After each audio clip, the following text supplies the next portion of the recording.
Murtabak ni berapa ringgit? RM5. RM5. Ayam daging sama semua. Ayam, daging satu?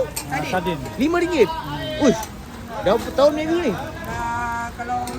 Kalau murtabak ni daripada tahun 2006. Oh, memang jual RM5 juga? Tahun 2006 masa tu jual murah lagi RM2.5. Ah. Kalau RM5 ni dah 8 tahun, 8 ke 10 Dah 8 tahun pakcik jual RM5 eh? Oh, murah rezeki eh? Alhamdulillah. Boleh tak saya nak ayam satu, daging satu? Ayam satu, daging satu. Sebab tebal lah. Ni. Oh, tebal. Ni daging. Sampai sahur boleh makan ni? Sampai sahur boleh makan. Ni ayam. Okey, boleh. Ayam satu, daging satu, so total RM10. Betul. Pakcik kedai kat mana ni? Kalau bulan puasa ni dekat Bazar Ramadan MITC Melaka, dekat parking ni Masjid Alami. Oh. Nak datang sini berapa? Datang sini dalam pukul 3 dah ada dah. Ni dia punya kuadras. Okey. Dan ni kuah bawang dia, jeruk bawang. Okey, siap.